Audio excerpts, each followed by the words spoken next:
Hello, everybody. Thanks very much for coming to my presentation today. My name is Chris Bain. It's my second year here at the Polyglot Gathering Online. I'm really happy to be here. It's been such a nice weekend. I hope everyone's been really enjoying it. And my talk today is kind of connected to my experience, my career, basically the only thing that I've really done since I finished university, which is language teaching, and specifically English language teaching. So as soon as I graduated, I started September 2011. I was qualified and then started teaching, and ever since then, that's all I've been doing, really. So the talk today was kind of a celebration, maybe for myself, of completing 10 years in the classroom and doing various other things connected with teaching as well, and to kind of share some lessons that I've learned, or some things that I thought were really appropriate that might be useful for anyone else who's also teaching languages or is about to start teaching languages. Everything that I talk about today will be connected with English teaching because it's the only experience that I've had. And some of the things I speak about will be organizations or groups connected to English language teaching. But it would be great if anybody is here in this session who is teaching some other language and could share maybe in the chat similar organizations or groups or courses that they know of for the language that they teach. So if we could share some ideas, it would be great.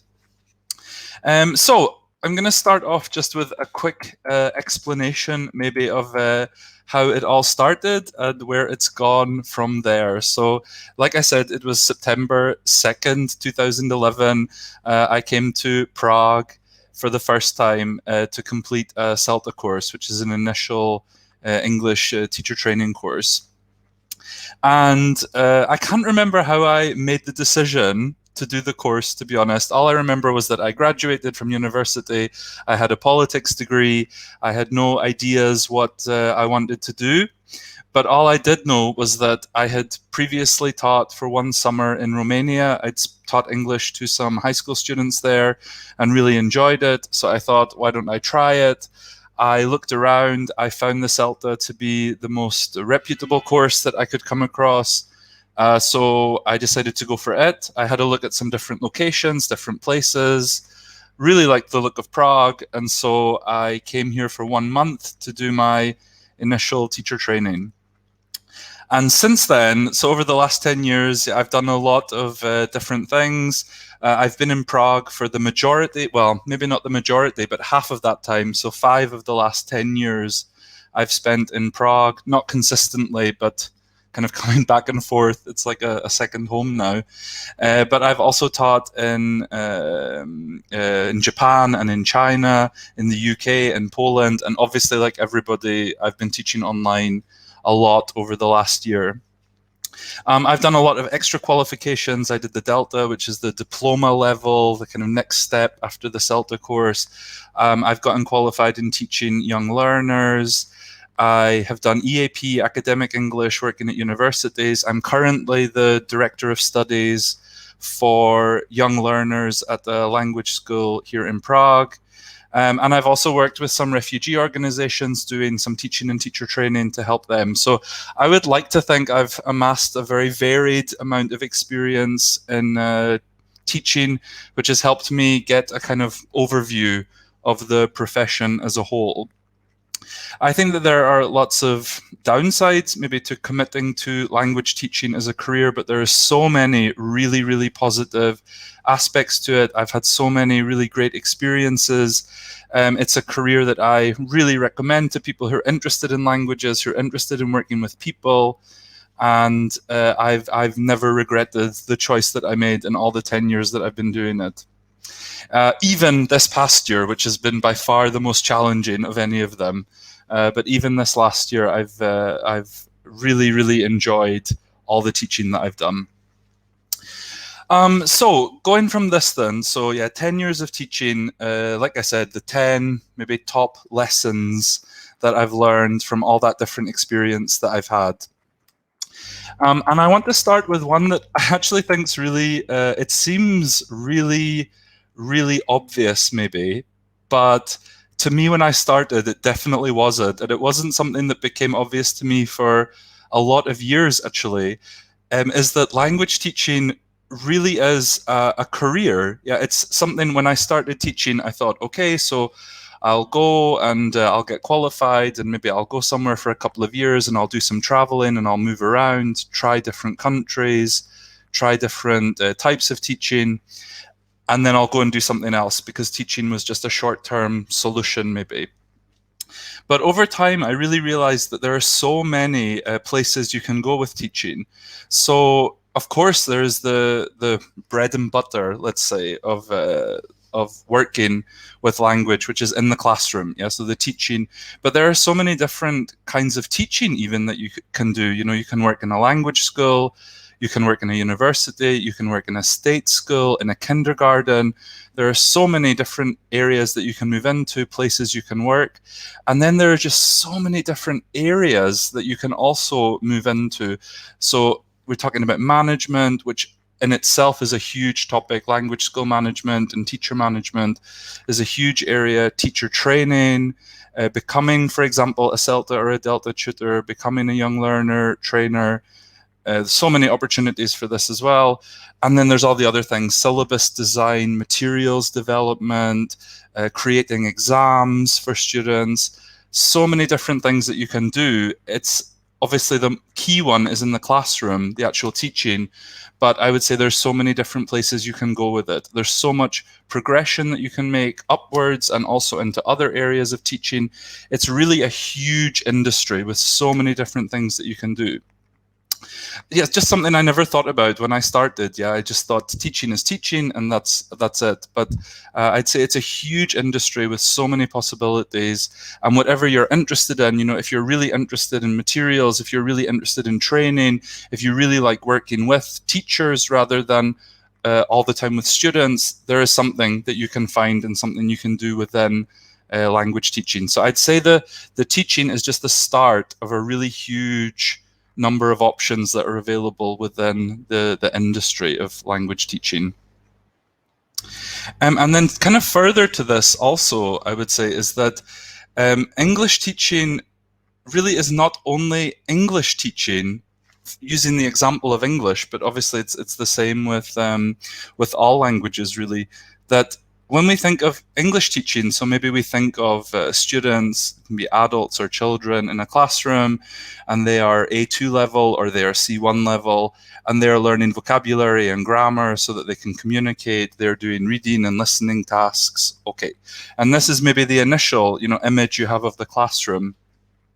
But it's much broader than this actually. So just within the scope of English teaching, you would have general English, of course, you know, standard vocabulary and grammar being taught to students who are interested in learning English. But then you also have business English. You have academic English if you're working in a university, which can focus on things like how to write an essay or how to prepare a presentation. There's ESP, so you can do English for lawyers, English for engineers, English for tourism, all kind of different kinds of English that you're teaching to specialist groups. There's young learners, which is another huge area of its own and a really like developing area that's becoming more and more popular, and it's more and more necessary to have teachers in it.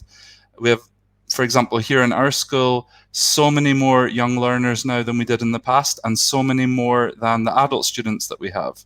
So teaching children is really becoming a huge, huge area that also has lots of scope for things within it. And then there's exam preparation. So many students now want to study abroad, or they want to get a promotion in their company, and so they're looking at taking IELTS exams or Cambridge exams, and they need help with this. Yeah, they need preparation for these kind of tests. And so, yeah, there is some element of teaching, you know, standard grammar and vocabulary, but you also need to help them get ready for the reading papers, the listening papers. What kind of skills do they need? What kind of strategies can they have to do the tasks in the exam? And all of this is very atypical from what you would do, for example, in a CELTA course when you're starting out.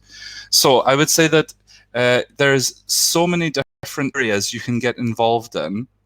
And this kind of feeds into my next lesson, which I think is from all of these different areas, one important thing for a teacher, I think, is to choose what makes you the most passionate and go with this, because it really is huge. And in the beginning of your career, I think it's really good to try out lots of different kinds of teaching, yeah, because you don't know, maybe you would really enjoy exam preparation, maybe you would really enjoy working with young learners.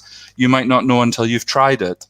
So I know for me, I spent the first few years of my career just doing lots of different things. So I tried business English, I tried young learners, I tried doing exam preparation, and then over time, I just kind of narrowed my focus to the things, to the parts of the teaching that I really enjoyed the most, which was working with young learners and also working with university level students. These were the things that really gave me the most enjoyment. They were the things that I got the most out of. And so those were the things that I focused on. And I think this is important because you really can't be good at all of these different areas. I think that it takes huge amounts of development and research on your own part and trying things out to become a really good young learner teacher. And even within that frame, okay, so there's a difference between a really good kindergarten teacher and a really good teacher for 9-year-olds. So even within that, frame, young learners, there are so many different areas to look at. So I think that the best thing is to, I would recommend the best thing is to try lots of different things in the beginning, see what you like, and then focus in on these things and get really good at them so that your attention is not scattered on all these different kinds of teaching that you can do, but you can focus on one area and really get good at it, do a lot of reading and research and development on it. And from there, I think more opportunities will become available. If you're a really, really good young learner teacher, there will be more possibilities for you than a really good general English teacher who can do like a little bit of everything, but maybe isn't a specialist in any one thing. So I would say specializing maybe in one area is a really good idea.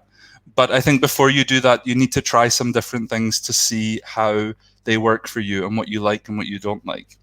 And I would also say don't be scared to change it. Yeah, so after 5 years maybe of teaching business English or business skills to students in any language, I'm using English a lot, but like I said, it's just my experience, but teaching business students, maybe you decide, I would really like to try doing something else. I would really like to try exam preparation with students. And it's no problem to do this. Yeah, it's no problem to change into another area. I think you should just do what makes you happy. So if you feel like I'm getting bored in this area, I would like to try something else, do it. Yeah, go and try something else. There's always going to be opportunities for this, especially in some key areas. I think that young learners, teaching children, teaching business students, and teaching exam classes are always going to be popular. We're always going to need teachers for them. So if you're interested in moving into one of these areas, it's very possible. But yeah, I think that we need as teachers to be motivated and excited for our classes. So I think that having one area that you prefer and focusing on it is a really positive step. And this idea of motivation for the teacher actually leads on to the next point that I have, which is that students are not always as motivated as we hope that they will be. And I think that these initial teacher training courses, like the CELTA that I described here, these training introductions to teaching often give you students that are very interested and very engaged and very motivated and very excited and happy to be there. And then you create this idea that all students are like this. And I would say that the majority are. I would say in my experience, the majority of students are very motivated and very keen to learn and very keen to develop. And I think that in languages other than English, you're probably more likely to find students who are learning it just because they really want to learn it for the joy, like the love of learning it. But some students really are forced in a way to learn a language. And this can be because of the job that they do, because of what their employer wants them to learn, because of where they live, if they're moving to a new place. And they really might not be so interested in the language itself. They're just interested in the outcome of learning the language. And so I think this was something that I was certainly naive about in the beginning. And I think there are ways to overcome this. Yeah, there are so many ways to get students motivated, even if they are not necessarily. But it's something really to be aware of, that these ideal students who are really, really keen to learn and come to every lesson ready and excited, it's not reality. And it's nothing against you as a teacher. Yeah, students can be motivated or not motivated for so many different reasons. It kind of ties in with, I would say, intrinsic and extrinsic motivation. Yeah, the students who are intrinsically motivated, who want to learn for some internal reason, they're going to be easier to have in class than students with some extrinsic motivation who are being forced by parents or their employers to learn. But definitely, even the students who are not super motivated, we can find ways to motivate them. And I think that the next lesson is one of the ways that we can do this. And it sounds so simple, but I think it's really just listen to the students that you have. And yeah, it sounds, of course, you're teaching a language, you're speaking to them, you're having conversations. Of course, you're listening to them. But there's a difference between listening to them in order to correct mistakes that they're making or to check that they're using something correctly, in which case you're not really focused on what they're saying, you're focused on how they're saying it. And really, really listening to what the students have to say when you have time in the class with them. So, and I think that this is one way to really help deal with the problem of motivation. And it's not really something that we're very good at as teachers, because like I said in the beginning, you're so focused on making sure that they're learning that the what of what they're saying is less important than the how. And I think when you take a step back from this and you really listen to them and you hear the kind of things that they're interested in, the topics that they enjoy, you can really tailor your teaching then more to make them interested and engaged. And I definitely made this mistake, many times, where I would teach students the material that I thought they should learn, and I hadn't really listened to what they wanted to learn or how they wanted to learn or what they wanted to get out of a lesson or what topics they liked even. And it's such a simple thing to do, to ask students, what areas are you interested in? What kind of lessons would you like to have with me? But it doesn't always happen. So I think this taking yourself back for a moment and just listening to the student, what kind of topics they're really interested in and motivated by, this can really help you to tailor the lessons. You'll have better lessons with them, they'll trust you more, and you'll have a better relationship between the teacher and the student. This also ties in actually to my next lesson, which is another thing that I think teachers are not always very good at, especially at the start when they're starting out with students. And that's, don't just teach the book, teach the students. So course books are obviously very, very important. I think that having some material is really essential, and course books are the easiest way to find that material for students. We can test them, we can see what level they are, we can find a book or some online course even, and use that material with them in lessons. But then the danger that I think happens often is we become so fixated on the course book and the material in the course book that we forget about the student. So we are looking at the next page in the book, we are seeing what we need to teach, and we don't think, okay, this student, is this going to be really easy for them? Is this going to be really difficult for them? How can I know? I have to listen to them a bit more in the build up to these lessons to know what they struggle with and what they find easy. And I think that I love materials. Yeah, I think that we need them. We need some structure for lessons. We need to give students something that they can take home and study at home with. But they are really just there to help the learning, not to be the learning, let's say. So the student often could probably just take the book and study it on their own. You're there to really exploit what's in the book and really help them to develop in a personal way. So I think, like I said, course books are great. Any kind of material that you can use with students is great, but just remember that it's there to help, not to replace the dynamic that you have with the students. And then this also, I would say, leads into the fourth point that I would like to mention, which is another thing that we forget about often, especially when we start teaching, and it's use what the students give you. And this is really connected with a very big topic now in language teaching, I would say, which is about emergent language and the language that students come up with themselves during a lesson. So it's not anything that you've taught them, but it's just the language that they kind of bring to the lesson from their past experience. And you have to find a way to deal with this during the lesson. It's I think becoming more and more obvious now that students are not coming to us as teachers as blank slates. In the past, even I would say 10 years ago, students, especially younger students, you could kind of rely on them to only know the things that you had taught them.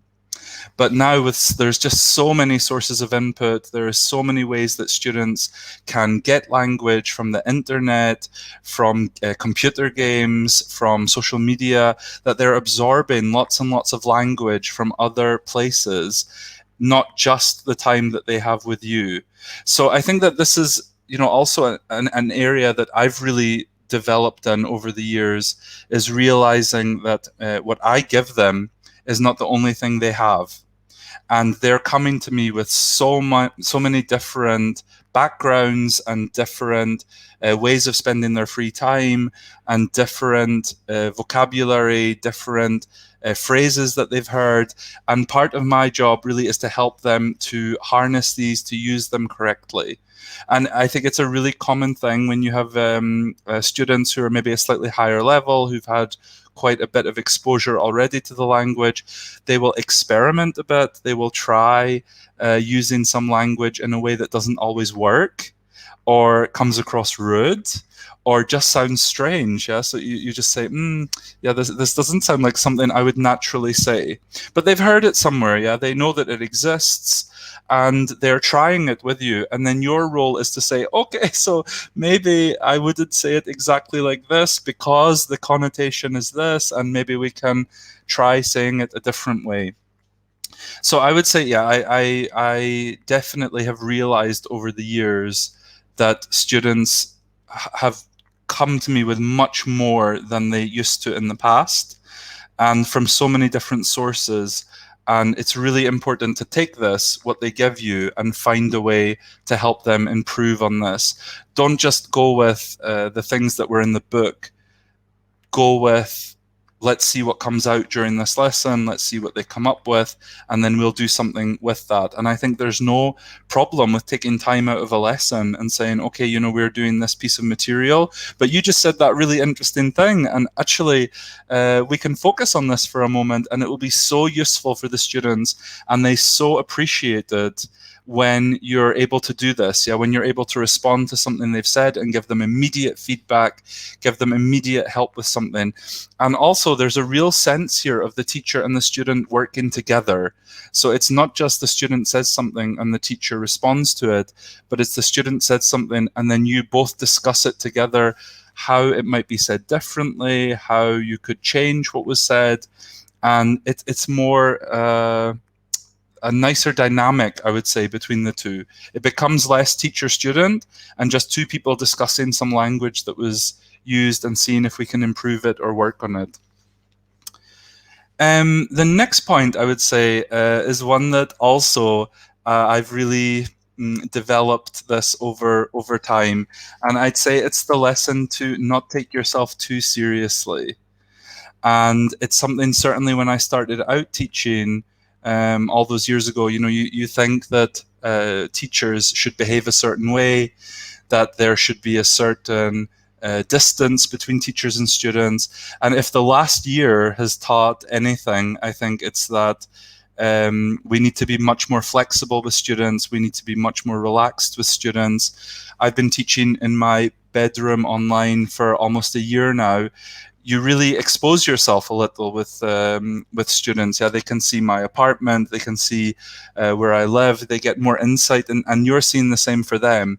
And I think this is something for teachers who've been working online for a long time, probably are more comfortable with this. But for those of us whose only experience or whose only idea of teaching is, quite formal in a classroom with the teacher kind of leading the way, it's been more difficult to adapt to this idea that we can't be incredibly serious and formal because the situation just doesn't allow it. Yeah, and that's something this year I feel like I've learned a lot more as well, is that I need to be more flexible with students. I need to be more relaxed. I need to be, I don't want to say less stressed, but definitely less like laser focused on the language point, and just maybe enjoy the time more with students rather than feeling like every moment needs to be focused on learning.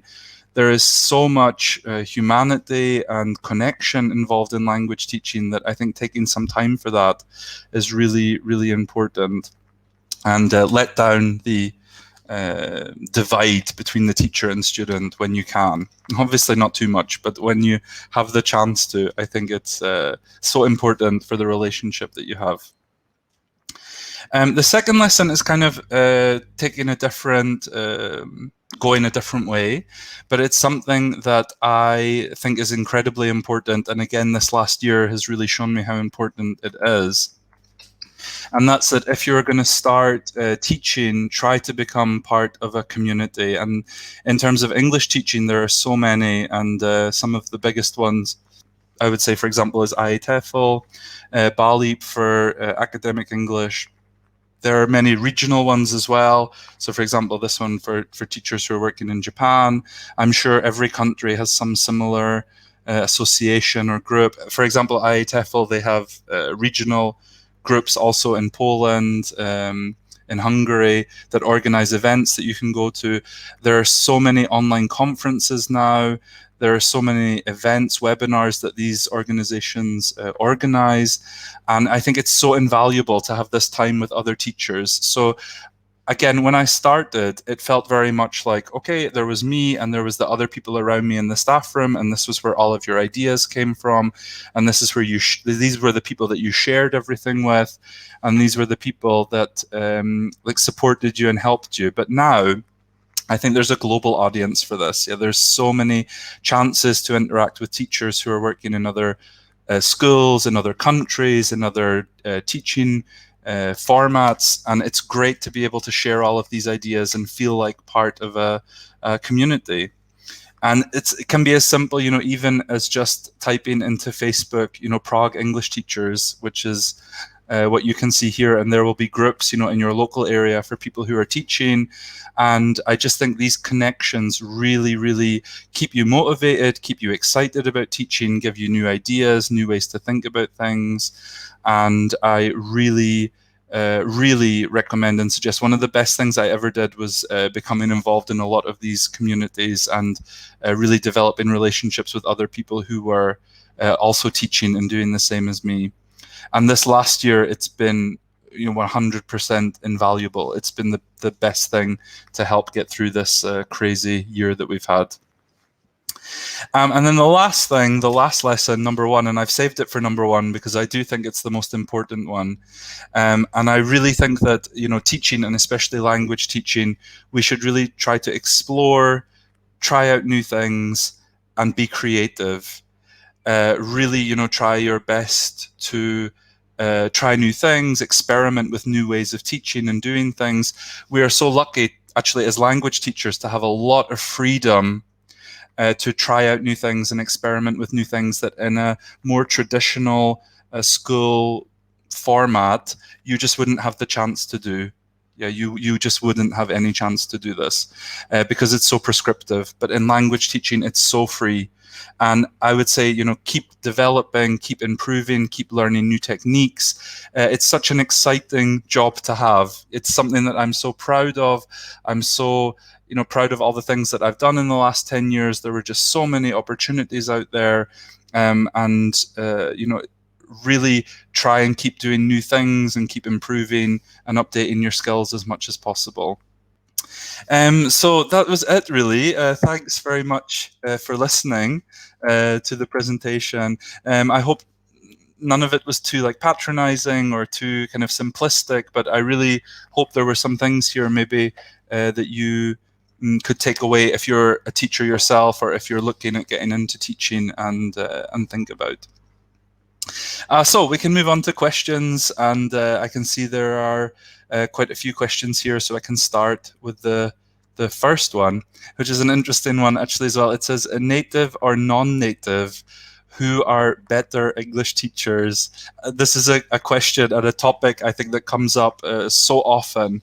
Yeah, it's a really frequent topic, and I really believe 100% we are hopefully moving past what was for a long time, I think, a period in English teaching, at least, of native speakerism, where job adverts could quite clearly say, we only hire native speakers, where schools would advertise and promote their school as only having native speakers, which in my personal opinion is, well, not only discriminatory, but absolutely crazy.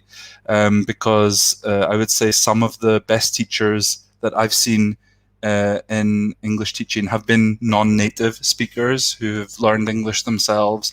I think there is no benefit that one or the other gives you. Of course, if you're a native speaker, I think you have the benefit that you grew up around the language, you maybe have more confidence in some of the subtleties of the language.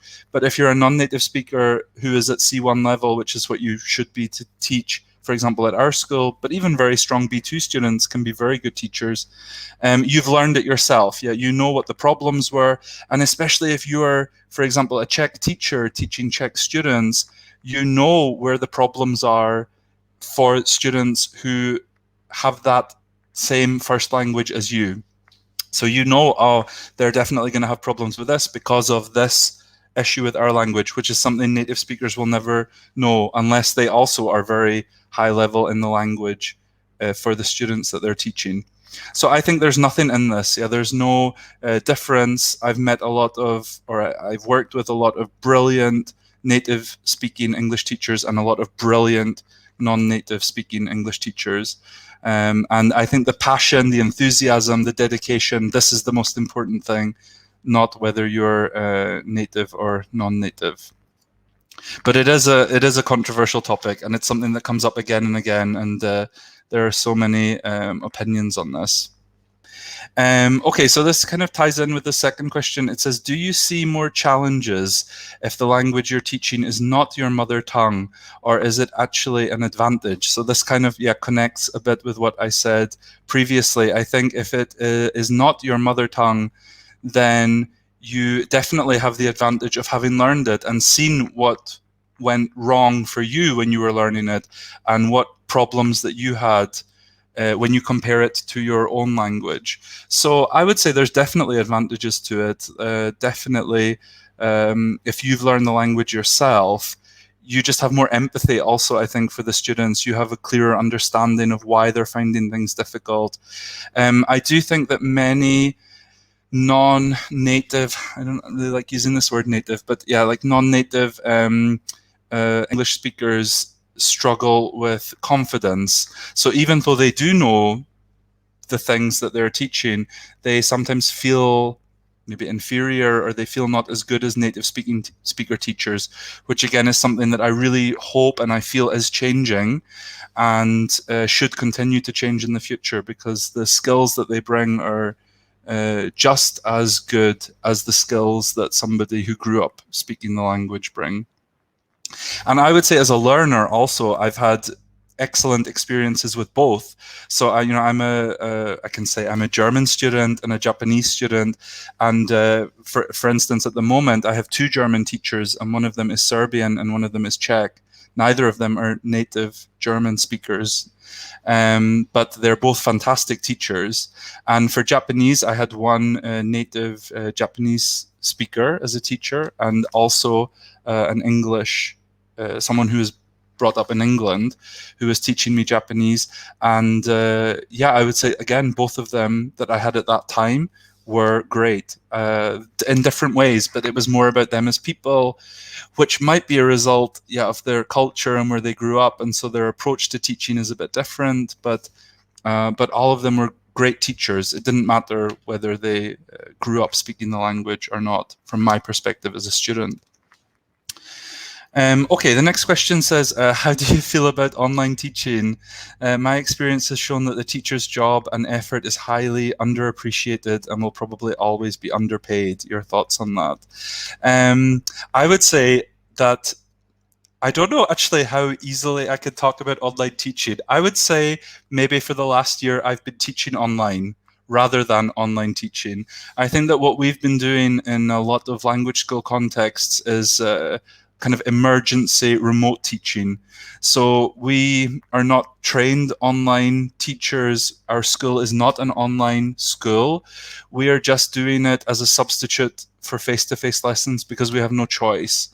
I think that I would enjoy online teaching if I had adequate time and preparation and training. So if I was working for a school, like there are so many online language schools now as well, that was able to provide more support and technical support also for online teaching, I would probably really enjoy it. But it just depends on so many things. You know, for example, in my apartment right now, my Wi-Fi is not great, and so this really affects, you know, how good the quality of the lessons can be.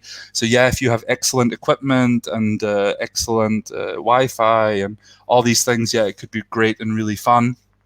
But this ties into the second question here, which is about being underpaid, which I think is definitely a problem.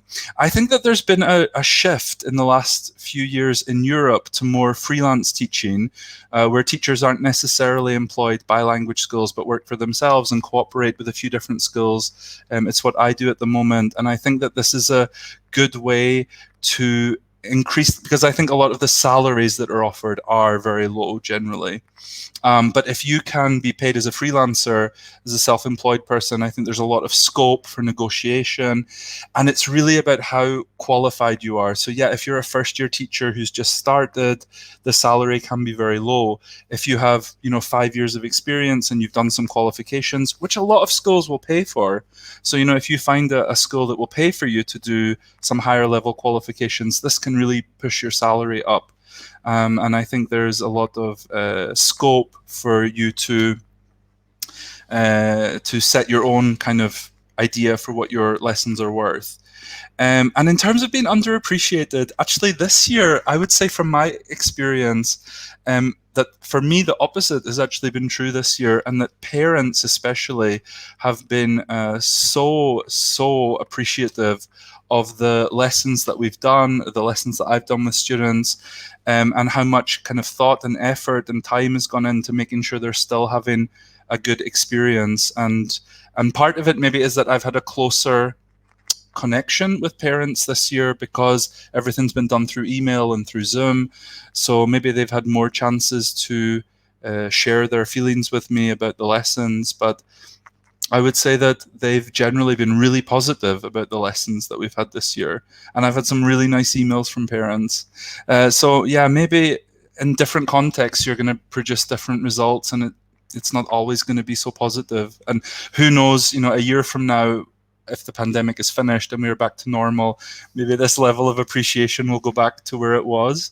But for now, I think that I've developed a really good relationship with students this year, and a really good connection with parents also. But I agree that I think teaching is definitely not as appreciated as it should be, definitely. Okay, so next question says, how to teach a person whom you can't communicate with. So, for example, teaching English to someone Chinese who doesn't speak Chinese. And this is generally, again, I think, going back to what I said about the emergent language, it's quite rare that you find a student now, even children, who have no English, like nothing. They've never heard a word before in English.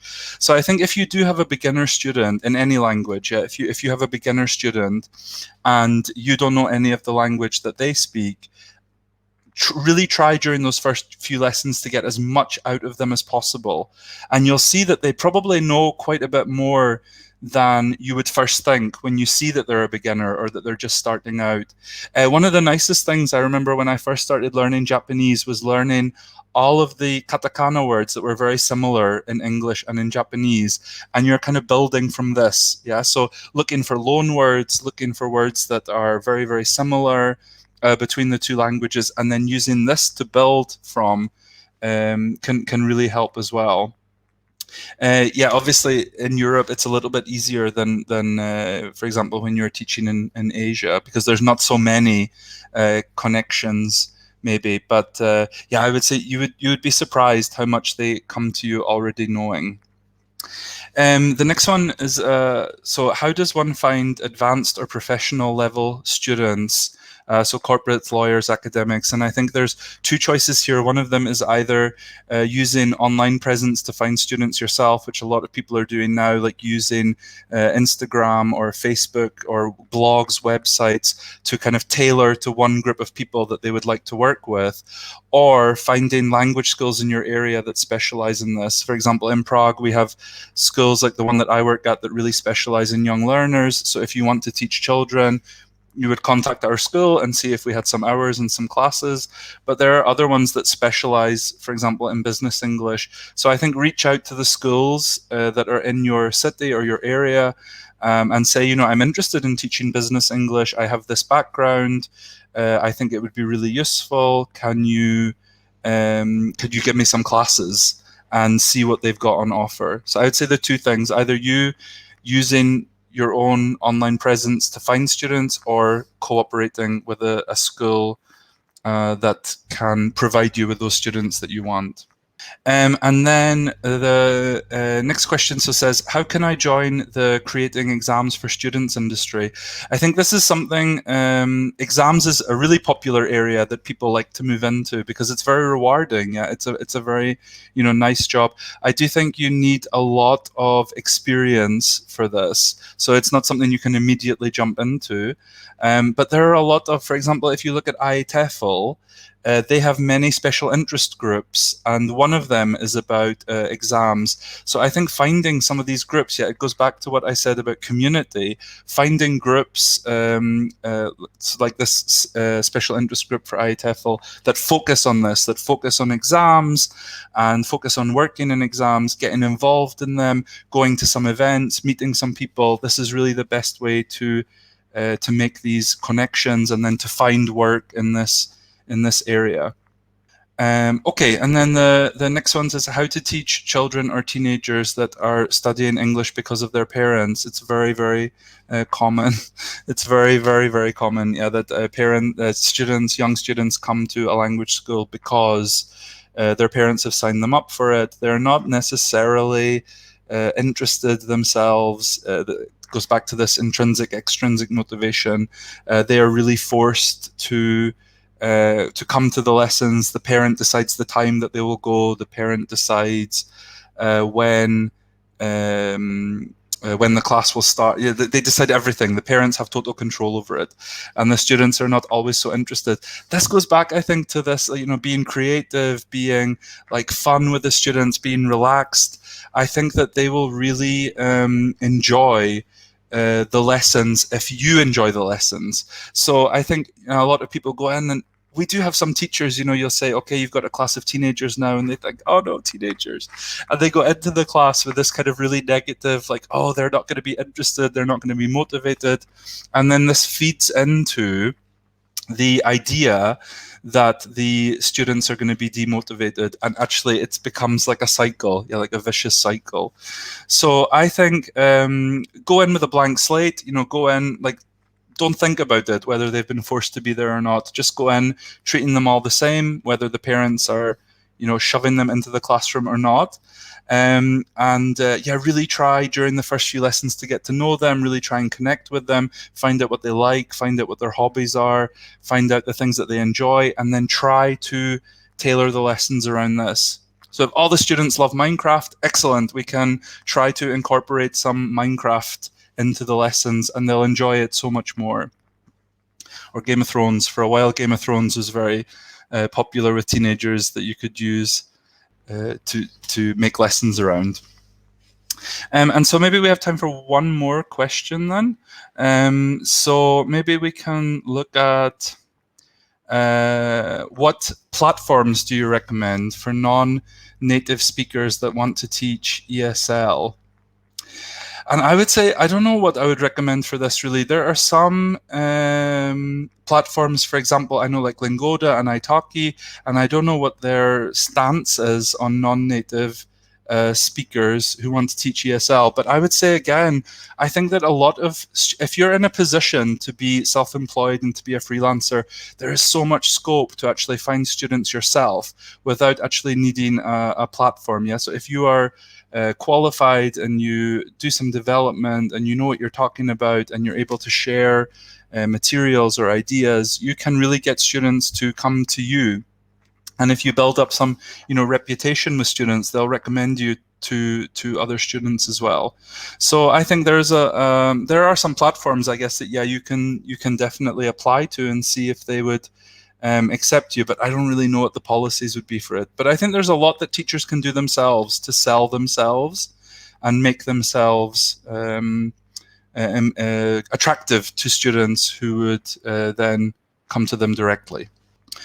So thanks very much for all of the questions then, and thanks very much for coming to the session. Enjoy the last part of the event. And yeah, thanks a lot. Bye.